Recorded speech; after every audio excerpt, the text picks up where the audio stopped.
जिद्दू कृष्णमूर्ति की किताब the flight of the eagle से चैप्टर 6 पार्ट 3 व्यक्ति को यह प्रश्न पूछना चाहिए कि क्या चेतन मन अचेतन में इतनी पूर्ण रूप से देख सकता है कि व्यक्ति उसकी संपूर्ण सामग्री को समझ सके, जो कि अतीत है।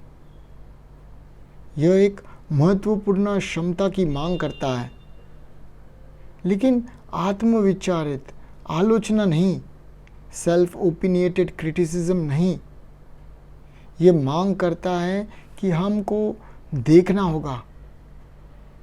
यदि हम वास्तव में जागरूक हैं, तो चेतना की समग्रता में यह विभाजन समाप्त हो जाता है।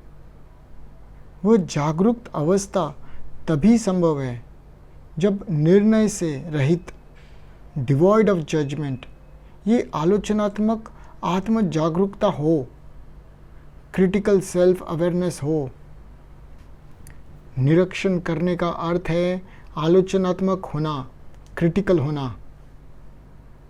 आलोचना का उपयोग आपके मूल्यांकन या इवैल्यूएशन के आधार पर या आपकी राय के आधार पर नहीं करना। आपको गंभीर रूप से सतर्क रहना होगा।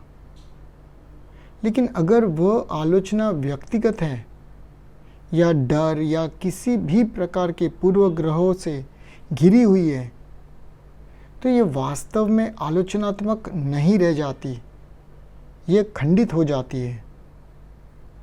अब हम जिस चीज़ से सरोकार रखते हैं वो समग्र प्रक्रिया की समझ और जीवन की समग्रता है। हमें किसी विशेष खंडित चीज़ के साथ कोई सरोकार नहीं।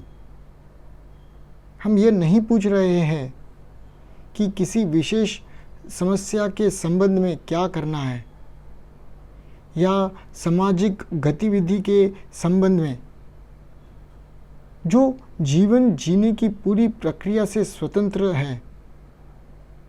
लेकिन हम ये पता लगाने की कोशिश कर रहे हैं कि वास्तविकता की समझ में क्या शामिल है और क्या ऐसी कोई वास्तविकता है, इतनी विशालता, अनंत काल है।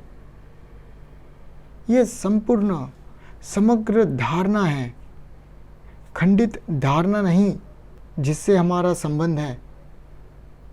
जीवन की संपूर्ण गति को एक एकात्मक गतिविधि के रूप में समझने की यह समझ तभी संभव है जब हमारी पूरी चेतना में अपनी अवधारणाओं, सिद्धांतों, विचारों और विभाजनों का अंत हो, जैसे कि मैं और मैं नहीं। यदि यह स्पष्ट है, और मुझे आशा है कि यह है, तो हम यह पता लगाने के लिए आगे बढ़ सकते हैं कि जीवन जीना क्या है। हम जीने को एक सकारात्मक क्रिया मानते हैं। हम समझते हैं कि हम जी रहे हैं अगर हम कुछ कर रहे हैं, सोच रहे हैं। हमारे हर दिन का जीवन में अगर हलचल है, संघर्ष है, भय, दुख, गिल्टी फीलिंग है, तो हम जी रहे हैं। महत्वाकांक्षा, प्रतिस्पर्धा है, तो हम जी रहे हैं। सुख की लालसा रखना, जिसमें दर्द भी है, और सफल होने की इच्छा, इन सभी चीज़ों के साथ हम कहते हैं कि हम जी रहे हैं। इस तरह का हमारा जीवन है, जिसमें कभी कभी आनंद महसूस होता है, जिसमें कभी कभी बिना किसी मकसद के करुणा दिखती है और बिना किसी उद्देश्य के उदारता दिखती है।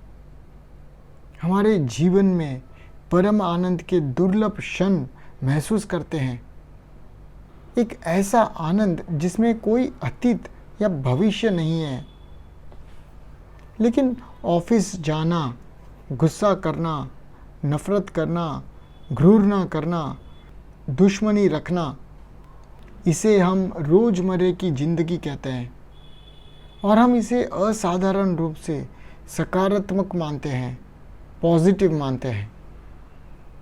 सकारात्मक का निषेध ही सच्चा सकारात्मकता है।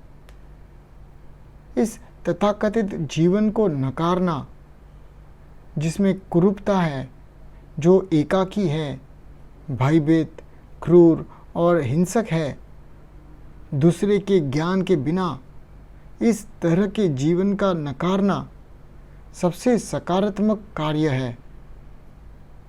क्या हम एक दूसरे के साथ संवाद कर रहे हैं